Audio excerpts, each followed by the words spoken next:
C'est acté par tout le monde agricole désormais, le glyphosate va disparaître en France d'ici à 2 ans et demi.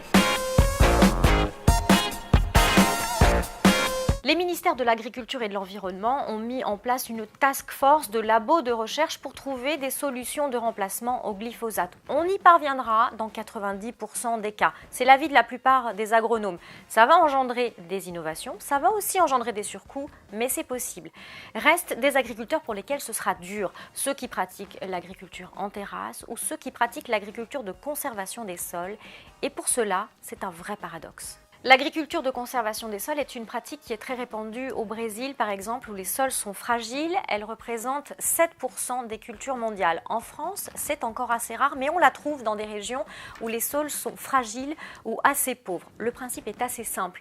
On touche au sol le moins possible pour ne pas l'agresser. On ne laboure plus, on fait tourner les cultures et entre deux cultures, on laisse le sol se couvrir de végétaux pour les protéger avant de semer d'autres choses. Résultat, une meilleure autofertilité. Les végétaux rendent leur matière organique au sol, on utilise très peu d'engrais et puis on laisse les micro-organismes, les vers de terre qui font leur travail dans le sol se développer très correctement.